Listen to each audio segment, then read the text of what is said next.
Hello tout le monde! Alors aujourd'hui, on va parler du nouveau film qui est sorti depuis longtemps et dont on entend beaucoup parler. Alors ce nouveau film dont on entend beaucoup parler, qui a énormément fait parler de lui, je crois qu'il a même plus fait parler de lui que le film d'horreur Megan en 2022, qui avait déjà énormément fait parler de lui sur les réseaux sociaux. Je crois que celui-là, rien qu'avec son succès, il a énormément fait parler de lui. Et en plus, c'est une réalisatrice et c'est le genre de choses que j'adore. C'est le genre de choses que j'adore. Je trouve que les réalisatrices sont beaucoup plus soigneuses que les réalisateurs.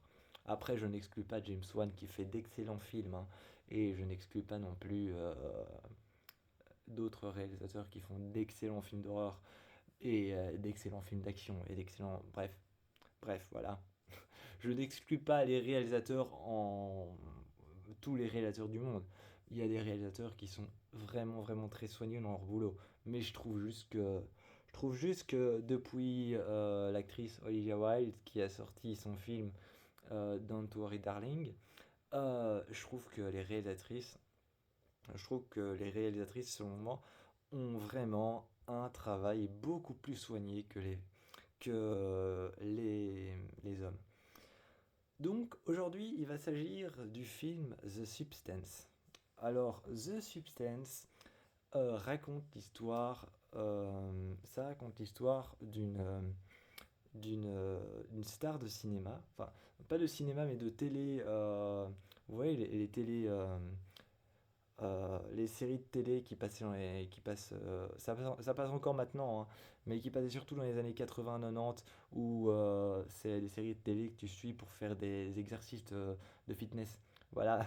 Donc en fait, c'est Demi Moore qui incarne le rôle d'une femme très connue pour ça, et qui s'appelle Elizabeth Parker, un truc comme ça, je sais plus.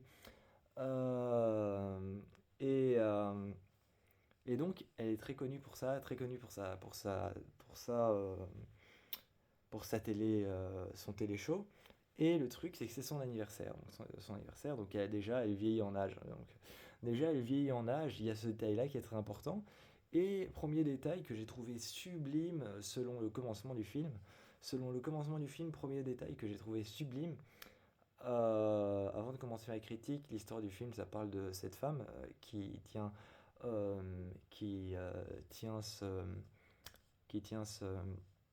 ce show télévisé. Et c'est son anniversaire, donc elle vieillit en âge. Et surtout, en fait, The Substance, elle va passer une commande pour obtenir la substance. Elle va passer commande pour obtenir la substance. Et elle va passer cette commande juste après que son manager lui ait dit Ok, t'es en train de vieillir, c'est plus possible. Ce qu'on veut aujourd'hui, c'est des jeunes femmes, c'est plus des femmes de ton âge. On veut des jeunes femmes, vraiment des femmes qui ont la vingtaine, qui sont belles, qui ont du peps, qui ont du mood, pour ceux qui voient pour ceux qui voient ce que ça veut dire et qui aiment les anglicismes. Voilà. Donc ils veulent de la jeunesse, ils veulent vraiment des femmes pleines de vie. Et t'as son manager qui lui dit écoute, non, on va arrêter. Pour toi, c'est fini. À 50 ans, tout s'arrête. Voilà. Et il dit une phrase du genre quand la poitrine tombe, voilà, la, la carrière tombe aussi. Voilà. Et, donc, elle passe commande pour obtenir cette substance qui promet justement pas une jeunesse éternelle, hein. La substance ne promet pas une jeunesse éternelle, mais promet en fait de te séparer de toi-même. C'est un film de horreur SF, hein, donc ça promet d'être un peu bizarre. C'est une substance qui, d'ailleurs, voilà le film. Euh, c'est une substance qui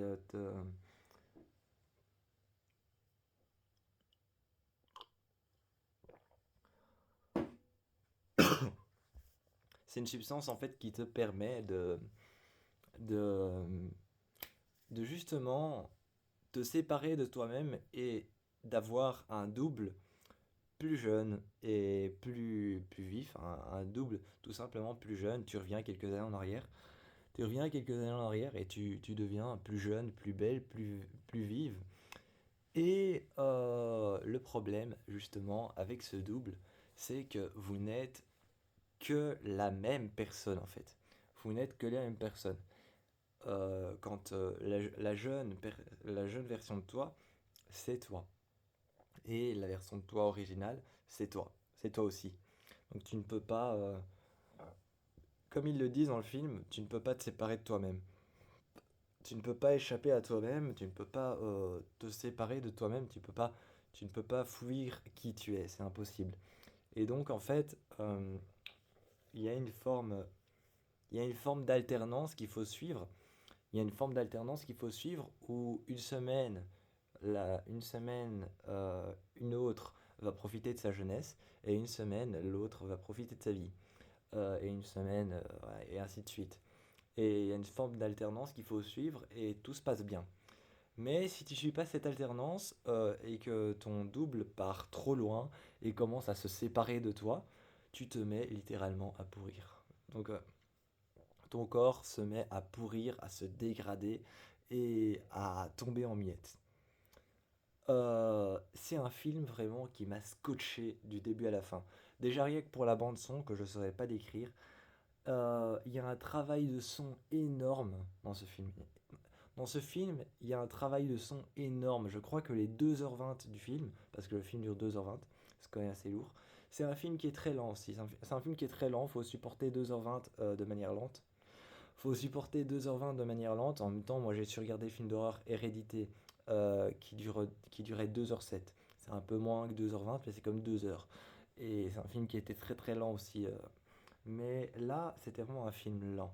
Donc, c'était vraiment un film lent. Les scènes, pour prendre exemple, les scènes étaient longues. Les scènes étaient longues. Par exemple, on a Demi Moore qui sort de son cours de fitness, de son télé-show de fitness, et elle a son essuie sur l'épaule et son sac. Et t'as plusieurs personnes qui parlent, et t'as plusieurs personnes qui passent et qui lui disent, d'ailleurs c'est un peu embêtant pour le personnage, et c'est très bien fait selon la réalisatrice, et justement ce que raconte le film, parce que t'as plusieurs personnes qui passent et qui à chaque fois lui disent bon anniversaire, et tu vois que le personnage de Demi Moore, Elizabeth Parker, je crois, un truc dans le genre, elle est un peu embêtée. Et à chaque fois, elle les regarde et elle fait merci, merci. Alors, et à chaque fois, elle répond merci, mais de manière embêtée en fait. Genre parce qu'on lui a dit sur la traversée de tout un couloir, on lui a dit 3 fois ou 4 fois bon anniversaire.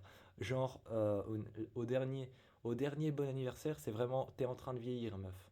Donc voilà, donc c'est vraiment ça, t'es en train de vieillir. Donc voilà. Déjà, il y a ça, et toute la traversée du couloir est filmée en caméra, genre comme si elle restait sur place. Donc, comme si on voulait filmer toute la traversée du couloir. Et c'est vraiment des longues scènes, c'est ça que je veux expliquer. Donc, c'est des longues scènes, c'est un long film, il faut s'adapter à la durée du film, il faut s'adapter à la manière dont c'est filmé. Et comme je disais, le travail son est énorme. Le travail son est énorme. Mais ça, j'y reviendrai après. Il y a un détail au début auquel je voulais absolument parler. Le détail, le commencement du film est très intéressant. Je l'ai trouvé très intéressant et le détail du film vous met vraiment bien dans ce dont va parler le film, c'est-à-dire une sorte de jeunesse, mais en même temps une sorte de vieillesse. Et au début du film, en fait, on est en train de couler une plaque de béton.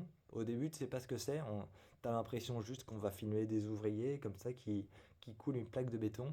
Mais pas du tout. En fait, ils sont en train de couler une plaque de béton euh, à, au, ils sont en train de couler une plaque de béton pour installer justement une étoile de Hollywood. Donc ils sont en train de couler cette plaque de béton pour installer une étoile de Hollywood. Au début, tu vois juste un fond rose et tu te dis, c'est quoi? Est-ce qu'ils sont en train de mesurer les. Est-ce qu'ils sont. Tu te dis au début, est-ce qu'ils sont en train de mesurer la taille des plaques qu'il va falloir installer? Non, pas du tout. En fait c'est le rose de, de la plaque de l'étoile d'Hollywood qu'ils vont faire. Et puis après, tu te rends compte en fait qu'ils sont en train d'installer une étoile d'Hollywood parce que tu as des gens qui arrivent avec des moules, avec des petites lettres et qui écrivent son nom. Et t'as surtout plusieurs, je crois qu'il y en a quatre qui arrivent en même temps, et qui arrivent avec des mètres pour faire les branches d'une étoile. Et, euh, et en faisant les branches de chaque étoile, dans l'étoile, t'en as un qui installe les lettres, et t'as un camion qui passe au-dessus et qui moule le truc, qui installe le truc. Et tu vois passer en rapide. Au début, tu vois le personnage de Demi Moore qui est comme ça en train de saluer tout le monde. Et t'as plein de flashs de photographes qui la prennent en photo où on entend des fans crier on t'aime, on t'aime, on t'aime, on t'aime. Voilà, bref, voilà. Donc tu vois vraiment sa célébrité. Et puis après, tu as les saisons, l'hiver, l'automne, l'été qui passent en rapide, où tu vois des gens marcher sur sa, sur sa, sur son étoile d'Hollywood. Et genre, tu vois une personne prendre un selfie avec, genre tout heureux, regarde, c'est son étoile. Tu vois deux femmes prendre un selfie avec, et ensuite tu vois toutes les saisons passer super vite, et t'as tout le monde qui marche t'as tout le monde qui marche sur l'étoile, et t'as même des personnes à un moment qui marchent dessus, et t'en as une qui regarde l'étoile et qui dit ah ouais non ça c'est pas une étoile qui est importante, genre voilà, genre vraiment genre c'est passé quoi, c'est la date de péremption est passée. Et à un moment t'as une personne qui passe aussi dans ce suivi des saisons et du temps qui passe, t'as une personne qui passe avec un hamburger en main et qui laisse tout tomber dessus, et, et plus les saisons passent, plus aussi tu vois que l'étoile commence à se fissurer. Et cette personne qui, cette personne qui arrive avec son burger là, qui laisse tomber sur l'étoile, la salit complètement et ramasse tout en étalant bien toute la sauce que tu vois. Évidemment évidemment une sauce ketchup pour représenter le sang. Et en étalant bien le truc, après t'as un zoom sur l'étoile qui est complètement recouvert de sauce rouge. Et ça fait un peu comme du sang sur l'étoile, comme si c'était une étoile d'Hollywood ensanglantée. Et ça rend trop bien parce qu'en fait, ça rend vraiment le début du film. On vous montre qu'on va parler de la vieillesse et de la jeunesse et du temps qui s'écoule. Euh, Déjà, Demi Moore, j'ai trouvé qu'elle jouait super bien. Au début du film, Demi Moore porte un manteau jaune vif, et elle a de longs cheveux noirs. En fait, elle a de longs cheveux noirs, Demi Moore dans ce film, et je crois qu'au naturel aussi. Mais dans ce film, on voit vraiment que dans ce film, on voit vraiment que ça a été ça a été une coloration. Ça se voit parce que ça brille au soleil. Euh, et euh, donc, euh, en fait, elle a des longs cheveux noirs, mais vraiment des longs cheveux noirs qui lui arrivent jusqu'au bas du dos, hein, donc très longs, les cheveux. Et son manteau, elle est souvent filmée de dos. Et en fait, c'est pas une coïncidence. Moi, au début, je me dis, oui, c'est bon, c'est pour l'esthétisme du film. Pas du tout. En fait, le symbole de la personne qui est derrière cette substance, c'est deux arcs de cercle jaunes, l'un contre l'autre. Pas l'un contre l'autre du côté rond, mais l'un contre l'autre avec un l'un contre l'autre avec du côté plat et l'autre contre le côté rond. Et donc, justement, ces deux arcs de cercle jaunes sont sur un fond noir. Donc, noir et jaune. Comme Demi Moore qui va commander, comme le personnage de Demi Moore qui va commander la substance. Euh, donc voilà, donc c'est pas un hasard. Et aussi, ces lunettes qui sont des lunettes de marque, où le bord de la lunette est doré, donc jaune, et ces lunettes, c'est des lunettes de soleil, donc noires. Voilà, donc vraiment tout est représenté sur cette société secrète qui offre la substance. Euh, c'est vraiment un énorme travail de son, ce film. Il y a des scènes très désagréables, comme par exemple la scène où on lui dit qu'elle est plus utile et que sa carrière est en train de s'effondrer, où on voit vraiment son patron en train de mastiquer son plat, et t'entends vraiment les sons. En fait, il est en train de bouffer un plateau de crustacés, et t'entends vraiment les bruits de craquage de l'os qui craque, Et t'entends vraiment les bruits de mastication, les bruits de mastication dans la bouche, les bruits des crustacés qui se trempent dans la sauce. Vraiment, et c'est très désagréable à regarder parce qu'en fait, quelque part, c'est un peu dégoûtant. Quelque part, c'est un peu dégoûtant, mais c'est ce qui montre justement l'intérêt du film. L'intérêt du film, c'est vraiment la substance, c'est de faire du substantiel. D'ailleurs, c'est le premier mot qui me vient à l'esprit quand je pense à ce film. Quelque chose de substantiel. Euh, donc, tu as vraiment ce travail de son sur ça, et à un moment, tu as la version jeune de Elizabeth Parker, je crois, un truc, c'est comme ça son nom, qui part en soirée avec des amis avec elle, qui, euh, qui font partie de son mission qui s'appelle Pump It Up. Et, euh, et donc, elle part avec toutes ces personnes, et justement, à un moment elle fait l'amour avec un homme. Et en faisant l'amour avec un homme, t'entends vraiment l'homme qui prend, elle a une combinaison en cuir. Elle a une combinaison en cuir, mais cuir un peu latex, un peu latexé comme ça. Et t'entends vraiment les mains du mec serrer le cuir, et le cuir quand il se frotte contre quelque chose, il fait ce bruit un peu strident. T'entends vraiment la prise de son de ça. T'entends vraiment la prise de son de ça, t'entends vraiment la prise de son de sa jambe qui vient frotter celle de l'homme, t'entends vraiment, enfin bref. La prise de son dans ce film est énorme, elle est partout. Partout, c'est vraiment le seul détail auquel tu ne peux pas échapper pendant 2h20, c'est la prise de son de tout ce qui entoure le film. T'as un moment, t'as le personnage de Demi Moore qui marche dans la rue, et c'est au moment où son corps commence à se désagréger. Et elle a découvert que l'un de ses doigts était complètement en train de pourrir. Et elle marche dans la rue, tête baissée, et donc on la filme, elle marche dans la rue, tête baissée, elle se protège un peu, parce qu'elle sait qu'il y a quelque chose qui se passe. Et, euh, et en marchant tête baissée dans la rue, on l'a filmé en train d'avancer, mais on a surtout pris la prise de son de ce qu'on voit pas, c'est-à-dire les klaxons, les voitures qui passent à côté d'elle. Sinon, elle est filmée sur la rue, et le cadre, tout ce qui est hors cadre, c'est-à-dire la rue avec les voitures qui passent, il y a une énorme prise de son de ça, et tu n'entends que ça en la voyant marcher. C'est super dérangeant vraiment. Vraiment, c'est énormément dérangeant, et je trouve que dans ce film, le body horror est énormément réussi.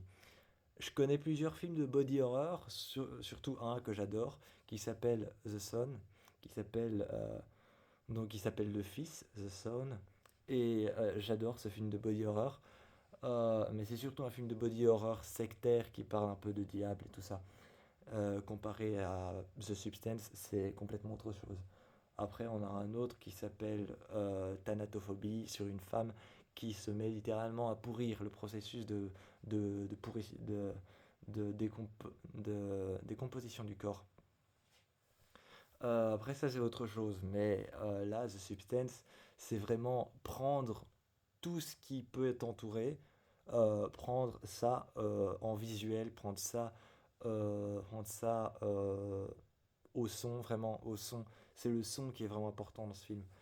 Et à un moment, justement, tu as aussi le personnage de Demi Moore qui va à un café, et elle prend juste on lui demande ce qu'elle veut, et tu as la serveuse qui arrive, une jeune serveuse, et qui lui demande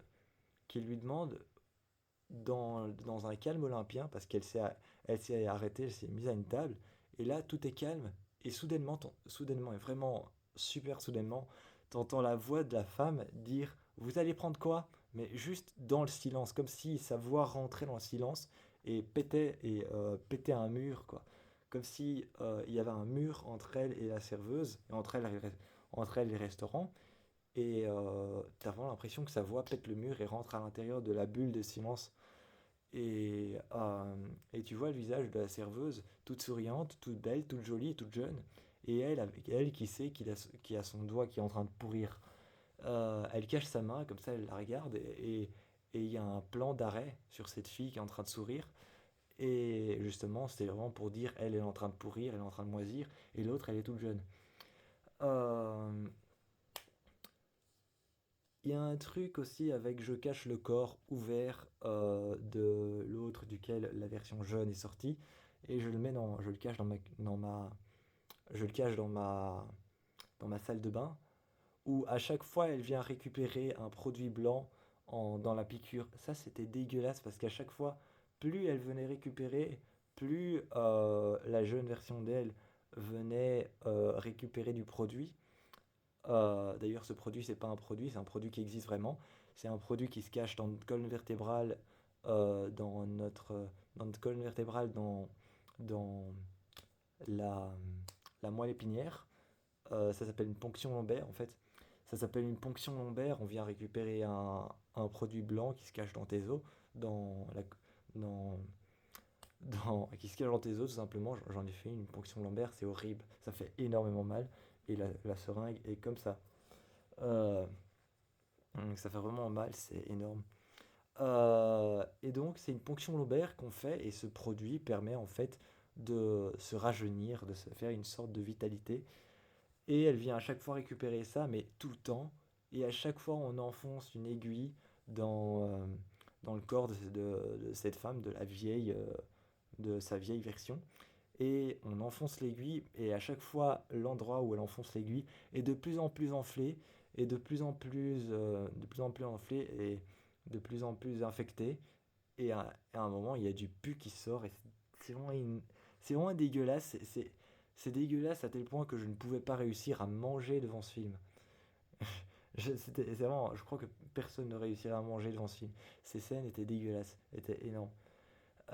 Et donc, à chaque fois, elle s'infiltrait ça dans les veines en intraveineuse. Et au tout début, il y a une petite scène que j'ai bien aimée. Il y a une petite scène que j'ai bien aimée au tout début. C'est où, quand elle s'injecte la substance qui s'appelle activator, quand elle se l'injecte en enfonçant l'aiguille dans dans le capuchon. Et tu vois un zoom à l'intérieur du, euh, à l'intérieur du bocal activateur avec cette substance qui est fluorescente. Eh bien, tu vois l'aiguille passer vraiment dedans. Tu vois l'aiguille passer dedans et un zoom sur l'aiguille à l'intérieur du truc. Et puis ensuite, un zoom sur l'aiguille, la seringue, et, et le truc, un zoom vraiment très proche de la seringue, où tu vois même les, euh, les, euh, les chiffres, là, bref. Où tu vois les chiffres, les dosages de comment remplir la seringue. Eh bien, quand tu vois les graduations, voilà, j'avais oublié le nom. Bah, tu vois les graduations et tu vois vraiment lentement, tu vois cette substance se remplir et ensuite elle se l'injecte dans les veines. C'est horrible. C'est un film vraiment horrible et la prise de son, t'as l'impression qu'on a capturé. Comment expliquer la musique de ce film? Ça va être compliqué ça. T'as l'impression qu'on a capturé différents sons de musique, mais genre des sons de musique vraiment, genre des musiques électroniques qu'on entend en boîte de nuit. T'as l'impression qu'on a capturé euh, énormément de différents sons de musique électronique sans parole et qu'on les a modulés ensemble pour faire une sorte de son comme si... Je sais pas si vous avez vu le film d'horreur Split. Eh bien, la bande son du film d'horreur Split, c'est un peu comme des résonances de vieux tuyaux de canalisation. Là, c'est la même chose, mais fait de manière comme si tu entendais en fait de la musique électronique. Voilà, c'est vraiment comme ça que je pourrais l'expliquer, pas autrement. Après, je crois que j'ai pas grand chose. Je crois après que j'ai pas grand chose à dire sur ce film parce que c'était vraiment sur 100, c'était un 100 sur 100, et sur 10, c'était un 10 sur 10. Donc, j'ai plus vraiment grand chose à dire. La seule chose que je peux vous dire, c'est vraiment tester l'expérience The Substance. Enfin, vous injectez pas le produit. Non, je rigole. Non, je plaisante. Tester le film, quand je dis l'expérience Substance, tester le film The Substance. Il est vraiment énorme. Moi, j'ai adoré regarder The Substance. Et, euh, et il fait énormément peur. Et je trouvais que trouvais que la jeune actrice se démerdait plutôt pas mal. Euh, donc ouais, vraiment, vraiment, regardez ce film à 100%. Je vous encourage, vraiment, je vous encourage à aller le voir. Je vous pousse à aller voir ce film. Il est génial. Enfin, je vous force pas, hein, mais allez le voir sur 100. Je lui donne un énorme 100. Moi, je vous fais plein de bisous et je vous dis à la prochaine vidéo pour le prochain film d'horreur.